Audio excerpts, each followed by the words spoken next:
सलाम उस पर कि जिसके नाम लेवा हर ज़माने में बढ़ा देते हैं एक टुकड़ा सरफरोशी के फसाने में।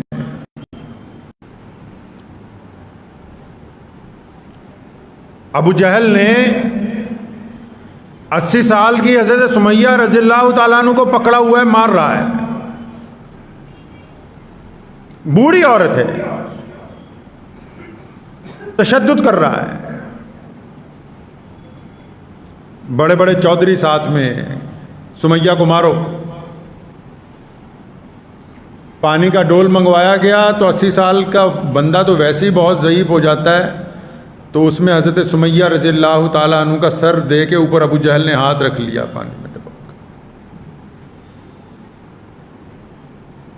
जब यकीन हो गया कि जान निकल गई होगी इसकी, तो जब हाथ उठाया जिंदा थी, सर पानी से निकाला, फरमाया अल्लाह समद।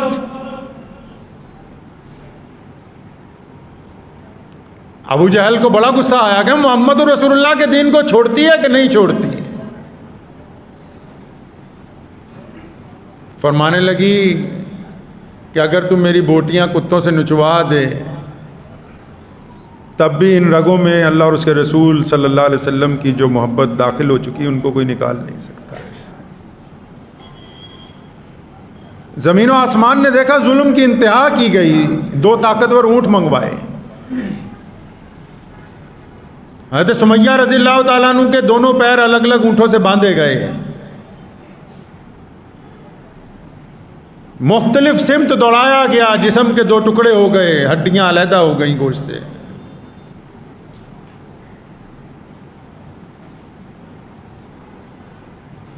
मुस्लिमा बिन कज़्ज़ाब अपने दरबार में बैठा हुआ सैयदना हबीब बिन ज़ैद को बार बार मजबूर करता है कि नौज़ुबिल्लाह तुम हज़ूर अकरम सल्लल्लाहु अलैहि वसल्लम के खिलाफ कुछ कहो या उनके हक में कहो, मुझे बताओ। तो फरमाते हैं अशहदु अन्ना मुहम्मदन अब्दुहु व रसूलुहु, कि मैं तो अपने नबी के खातिमुन नबिय्यीन होने की गवाही देता हूँ। मैं तो लब्बैक कहता हूँ बार बार कि लब्बैक या रसूलल्लाह, मैं हाजिर हूँ।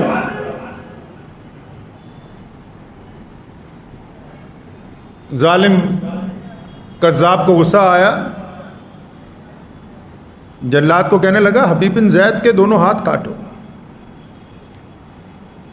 इमाम बुखारी ने लिखा है कि दोनों हाथ काट दिए गए जब, तो फिर पूछता है कि अब बता मोहम्मद रसूलुल्लाह सल्लल्लाहु अलैहि वसल्लम अल्लाह के रसूल हैं कि नहीं।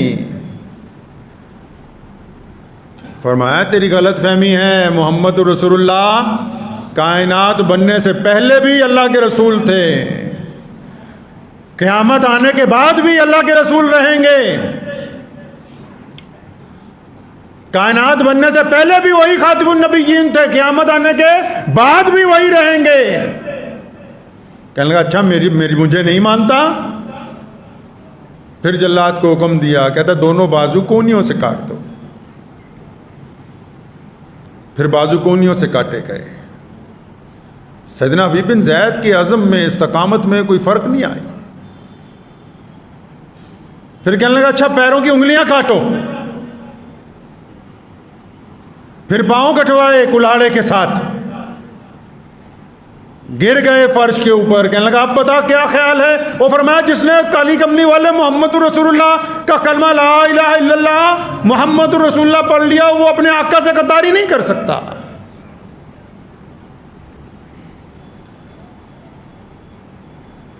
फिर दोनों बाजू कंधों से काट दिए गए, कान काट दिए गए। पूरी ताकत से जब जिस्म के तमाम आज़ा कटते रहे तो आखिर मजबूर हो गया। बादशाह कहता है इसकी गर्दन उतारो। फरमाया जब तक गर्दन नहीं उतरती तब तक इस ज़ुबान से सिर्फ मोहम्मद रसूलुल्लाह सल्लल्लाहु अलैहि वसल्लम का नाम ही आता रहेगा। उम्मे अम्मारा यमामा पहुंच गई रज़ी अल्लाह ताला अन्हा कज़्ज़ाब के खिलाफ, जबकि वो खातूने ओहद हैं।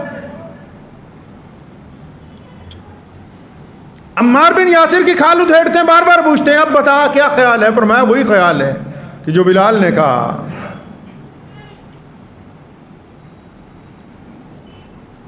नबी अकरम सल्लल्लाहु ताला अलैहि वसल्लम ने खुद फरमाया ईमान वाला वो है जो मुझे अपनी जान से ज़्यादा, अपने माल से ज़्यादा, अपनी औलाद से ज़्यादा, अपने बच्चों से ज़्यादा, अपने तन मन धन से ज़्यादा फरमाया जो मोहम्मद रसूलुल्लाह से प्यार करता है, वही तो कलमा ला इलाहा इल्लल्लाह मोहम्मद रसूलुल्लाह सल्लल्लाहु अलैहि वसल्लम। गुज़िश्ता जुमे को पूरे मुल्क में क्या हुआ क्या नहीं हुआ वो एक अलग मौजू है, लेकिन रांची के मुदस्सिर शहीद की वालदा ने जो बात कही, 250 करोड़ मुसलमानों की तर्जुमानी है पूरी दुनिया के, बड़े बड़े मौलवी 10 घंटे तकरीर करके ये बात नहीं बता सकते। शेखुल हदीस 50 साल लगे रहे, उनकी गुफ्तगू में वो मुकाम नहीं आ सकता जो एक शहीद की मां ने कहा है बात को। बड़े बड़े मुफस्सिर लगे रहे, प्रेस कॉन्फ्रेंसें हो जाएं, बड़े बड़े इजलास हो जाएं, लेकिन उसकी वालदा ने, हम सोचा करते थे कि ऐसा तो बहुत पहले हुआ करता था, उसकी वालदा ने कहा कि मुझे इस बात के ऊपर फ़ख्र है कि मेरा बेटा हज़रत मोहम्मद रसूलुल्लाह सल्लल्लाहु अलैहि वसल्लम के नामूस के लिए कुर्बान हुआ है। वो एक अलग मौजू है कि पूरे मुल्क में क्या हुआ क्या नहीं हुआ, लेकिन एक माँ ने 1450 साल के बाद जो गुंबद खुजरा से कई हजार किलोमीटर दूर है,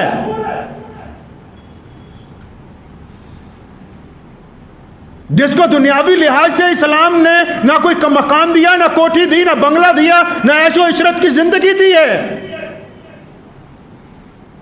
घुट्टी में पिलाया गया कि अल्लाह और उसके रसूल सल्लल्लाहु अलैहि वसल्लम की मोहब्बतें ही दुनिया में रहने का महवर हैं। उस घुट्टी का असर है कि आज भी एक माँ जो है वो परेशानी के अंदर, दुख के अंदर, तकलीफ़ के अंदर अगर किसी पर दुरूद भेजती है तो मोहम्मद रसूलुल्लाह सल्लल्लाहु अलैहि वसल्लम के साथ है।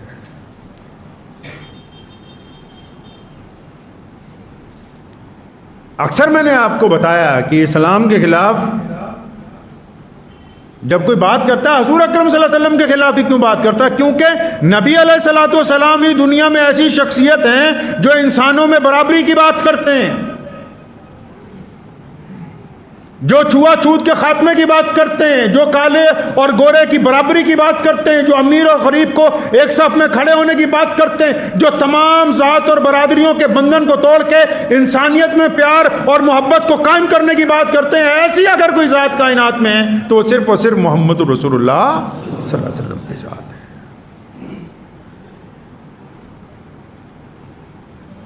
जिसने गुस्ताखी की, अभी तक हुकूमत ने कोई बड़ी कार्रवाई नहीं की,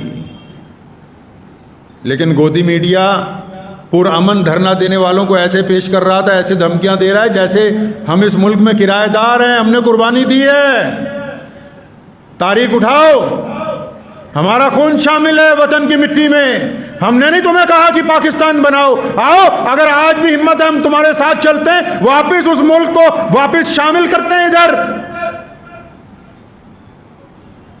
हमें उनके नाम का ताना ना दो। मोहम्मद रसूलुल्लाह सल्लल्लाहु अलैहि वसल्लम की इज्जत की हिफाजत के लिए हमें किसी बाहर के मुल्क की ना पहले जरूरत थी, ना आज जरूरत है, ना क़यामत तक जरूरत रहेगी। हमें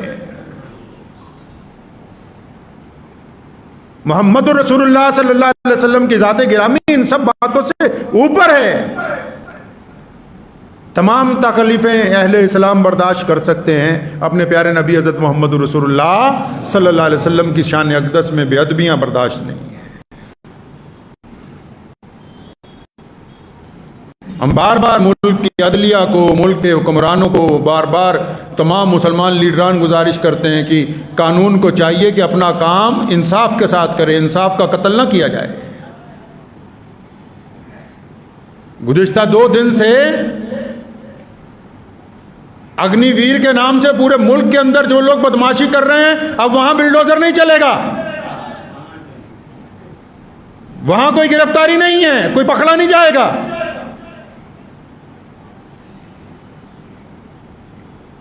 जब तक आप इंसाफ को कायम नहीं करेंगे अमन कायम नहीं होगा। इंसाफ को कायम करेंगे तो अमन कायम होगा, और अमन फिर तमाम अक़वाम के अंदर जाता है, फिर किसी एक के अंदर नहीं जाया करता। और मैं मुसलमान लीडरान को भी कहता हूं, कि जुमे के दिन किस बात का एहतजाज है? क्या मोहम्मद रसूलुल्लाह सल्लल्लाहु अलैहि वसल्लम की मोहब्बतें जुमे की मोहताज हैं, या फिर तुम्हारी क़यादत में कुछ कमी है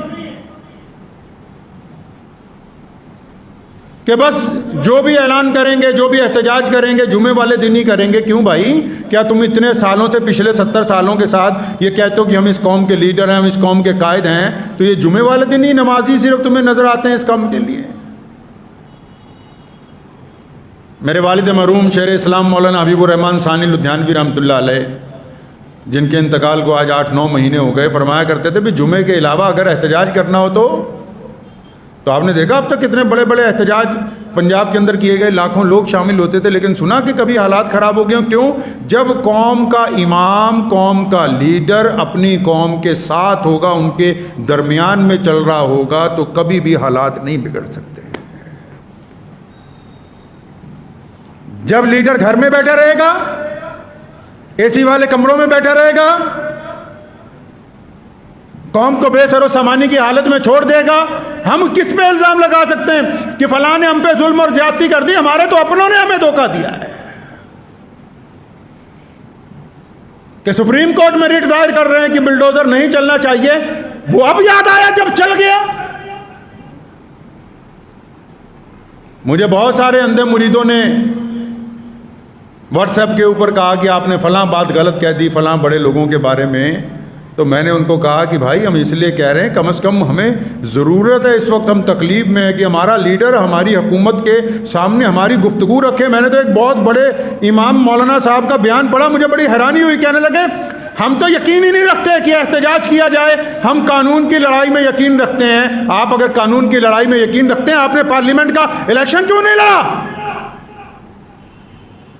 किस कौम को बेवकूफ बनाने की बातें करते हो? जिसने पूरी दुनिया के लिए जिंदगी का लाए अमल तय किया, उनको बेवकूफ बनाने की बातें करते हो। सारी दुनिया को पता है कि कानून अदालत में नहीं बनता, कानून पार्लियामेंट में बनता है। और जब इलेक्शन आता है तुम कहते हो कि हम इलेक्शन नहीं लड़ेंगे, अदालतों में इंसाफ मिला करता है, कानून नहीं बनता। लिख के ले जाओ ये बात मेरी कलम के साथ अपने। एक तरफ दावा है कि हम कानून की लड़ाई लड़ेंगे, दूसरी तरफ जब कानून बनाने वाला इदारा, कानून वाले बनाने का इदारा कौन है जी? कानून पार्लियामेंट में बनता है, कानून विधानसभा में बनता है। और जब उस इदारे का चुनाव होता है, जब वहां बात रखनी होती है, तो आप कहते हैं कि हम इलेक्शन नहीं लड़ेंगे, हम गैर सियासी लोग हैं।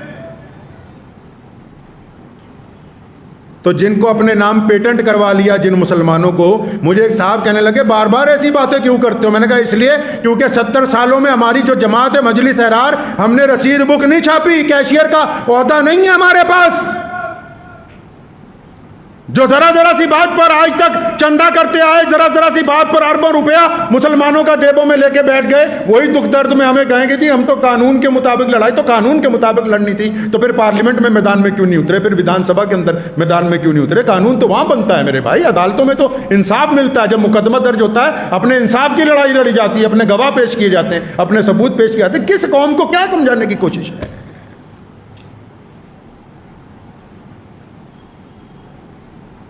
प्यारे नबी हज़रत मोहम्मद रसूलुल्लाह सल्लल्लाहु अलैहि वसल्लम ने हमें अच्छा निज़ाम अता फरमाया। हमने तो दूसरों को बताना था कि बेहतरीन ज़िंदगी कैसी होती है, रसूलुल्लाह सल्लल्लाहु अलैहि वसल्लम का पैगाम कैसा होता है, रसूलुल्लाह सल्लल्लाहु अलैहि वसल्लम का किरदार क्या है, आप सल्लल्लाहु अलैहि वसल्लम इंसानों के मुतालिक क्या चाहते हैं।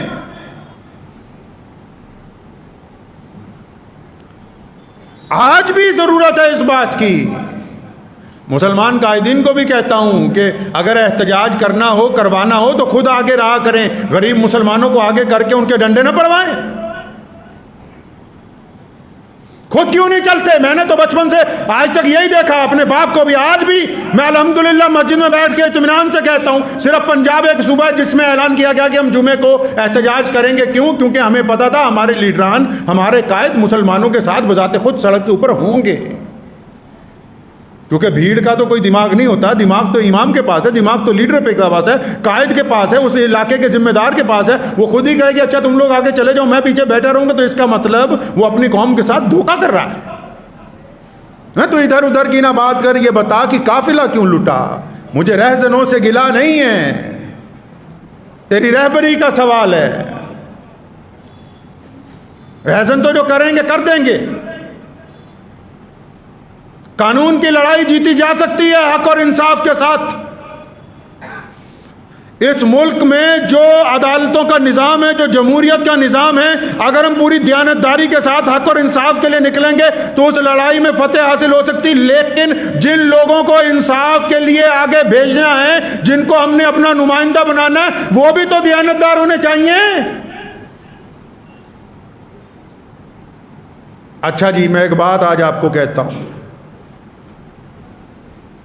अब ज़्यादा रोना नहीं रोया जाएगा बार बार कि जी फलां ने ये नहीं किया, फलां ने ये नहीं किया। छोड़ दें, जिसने जो किया सो किया, ठीक है। शुक्रिया इनका बहुत बहुत, 70 साल हमारी नुमाइंदगी की, बहुत बहुत शुक्रिया इन हजरात का। लेकिन अब भी जो मुसलमान हैं पूरी दुनिया में, पूरे हिंदुस्तान में, क्या आप अब भी नहीं चाहते कि आप अपनी हालत को अच्छा बनाएं, आप तालीमी मेयार को ऊपर उठाएं, आप अपने फाइनेंशियल मेयार को ऊपर उठाएं, आप अपने सामाजिक व्यवस्था को ठीक करें? तो कैसे ठीक होगा मेरे भाई? जब आप अपने में से अच्छे लोगों को अपना लीडर बनाएंगे। नबी नहीं आएंगे अब क़यामत तक। गौस और कुतुब और अब्दाल माओ के पेट से पैदा नहीं होते। आपको ये बात पता है? गौस, कुतुब, अब्दाल, वली अल्लाह माँ के पेट से बने बनाए पैदा नहीं होते। कोई लीडर माँ के पेट से बना बनाया पैदा नहीं होता। ये कि ये कल को बहुत बड़ा कायद बनेगा, कल को प्रधानमंत्री बन जाए, राष्ट्रपति। नहीं नहीं, वो अपने किरदार से, अपनी मेहनत से उस मुकाम पर पहुंचता है। तो कब तक इन दकियानूसी लोगों के पीछे लगे रहोगे? अपने मोहल्ले की मस्जिद में जो दयानतदार लोग हैं, ईमानदार लोग हैं, उनको अपनी सरपरस्ती के लिए चुनो। अपने शहर में जो दयानतदार लोग हैं उनको अपनी सरपरस्ती के लिए चुनो। ईमानदार लोगों को, जिनके दिल में दुख दर्द हो कौम का, मुल्क का, जो ये चाहते हो कि आप भी इज्जत से रहें, आपके पड़ोसी भी इज्जत से रहें, जिनके अंदर ईमानदारी हो अपनी कौम के लिए भी, अपने मुल्क के लिए भी, अपने समाज के लिए भी, अपने शहर के लिए भी। आज शुरू होंगे तब 20 साल लगेंगे अच्छे लोगों को माशरे में आगे लाने के लिए। कोई अच्छे लोग आएंगे तो वो आने वाली नस्लों को सीधा रास्ता दिखाएंगे। और अगर ऐसे ही चलना है जैसे चल रहे हैं, बस मुसाफा करते रहिए, सिर पे हाथ फिरवाते रहिए, तो बस फिर फिरवाते रहिए, फिर कोई हल होने वाला नहीं है। हमें किसी से कोई एतराज़ नहीं है। लोग बड़ी बड़ी बातें करते हैं इत्तेफाक की, इत्तेहाद की। अभी मैं आपको परसों नरसों की बात बताता हूँ कि जयपुर में बहुत बड़ा जलसा था मुसलमानों का। मुझे भी वहाँ दावत दी गई थी, तो मोरे से वो मौका निकल गया। मौका क्यों निकला वो आपको बात बतानी। 2 महीने पहले गांव के मुसलमान मेरे पास आए। उस गांव में 4 घर हैं कि जी आपने फ़लाँ तारीख को हमारे यहाँ आना है, हमारे यहाँ मस्जिद का संग बुनियाद है। मैं ठीक है आऊँगा। तो 10-15 दिन पहले पता लगा कि उसी तारीख को जयपुर में भी एक बहुत बड़ा जलसा है। उन्होंने भी मुझे दावतनामा भेजा कि आप वहाँ भी आइए। अब मैं कई दिन सोचता रहा कि वहाँ जहाँ लाखों लोग हैं वहाँ जाना है कि ये जहाँ 4 घर हैं वहाँ जाना है।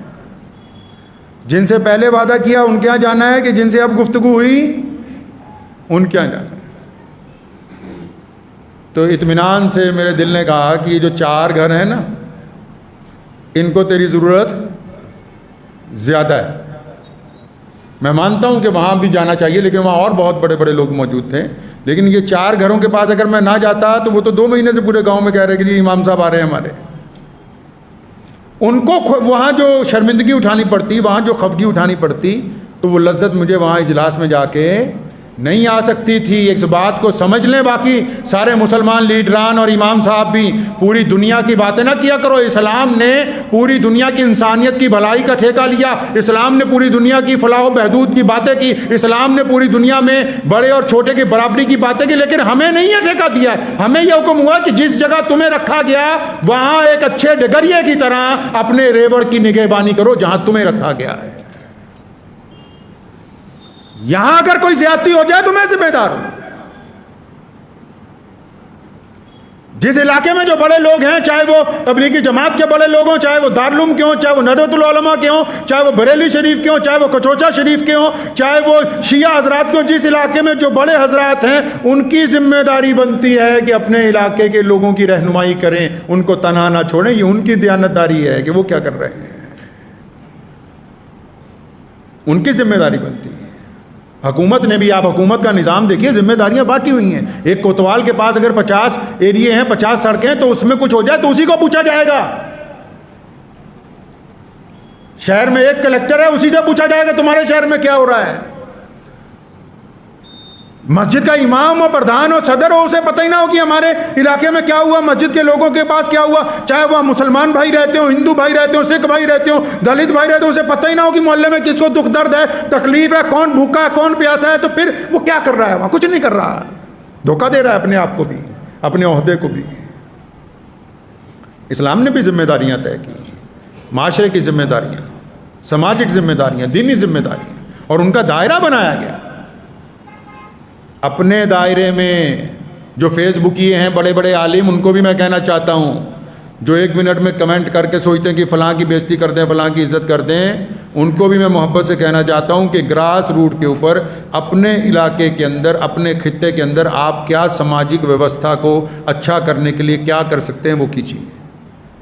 आप अपना क्या कंट्रीब्यूशन डाल सकते हैं, आप क्या कर रहे हैं? क्या सिर्फ आप दूसरों की चुगलियाँ ही करते रहते हैं? क्या सिर्फ एक दूसरे की टांग खींचने की बात करते हैं? या सिर्फ निफाक की बातें करते रहते हैं, नाउमीदी की बातें करते रहते हैं? इस्लाम में नाउमीदी कुफ्र है। इस्लाम में मोहम्मद रसूलुल्लाह सल्लल्लाहु अलैहि वसल्लम की ज़ात स्पिरिट के लिए मौजूद है आज भी। आपने देखा 1450 साल के बाद ये गुस्ताखी जब हुई, गुस्ताखी हुई, दुश्मन ने समझा कि हमने नौज़ुबिल्लाह सल्लल्लाहु अलैहि वसल्लम की शान में बेअदबी कर ली, लेकिन उस गुस्ताखी के बाद पूरी कायनात के सारे 206 मुल्कों में एक ही बात बार बार गूंज रही, क्या? सल्लल्लाहु अलैहि वसल्लम, सल्लल्लाहु अलैहि वसल्लम, सल्लल्लाहु अलैहि वसल्लम। उन्होंने सोचा कि नौज़ुबिल्लाह हम बेअदबी करने में महारत रखते हैं, ऐसा नहीं है। जब जब रसूलुल्लाह की शान में बेअदबी होगी, कायनात में रसूलुल्लाह का जिक्र जो है वो बुलंद कर दिया जाता है। तो इसलिए अपने अंदर तब्दीली लाएं, अपने अंदर, अपने मिजाज के अंदर तब्दीली लाएं। ज़्यादा लीडरों का रोना आज से बंद कर दें। अब ये देखें कि हम बजाते खुद क्या कर सकते हैं, इस समाज को अच्छा बनाने के लिए, इस मुल्क के लिए क्या अच्छा कर सकते हैं, अपने लोगों के लिए, अपने हमसायों के लिए क्या अच्छा कर सकते हैं। बजाते खुद कुछ अच्छा करने की कोशिश करेंगे तो इंशाअल्लाह ताला इसका फ़ायदा नज़र आएगा। दुआ कीजिए अल्लाह ताला मुझे भी, आप सबको इन बातों पे अमल की तौफीक अता फरमाए।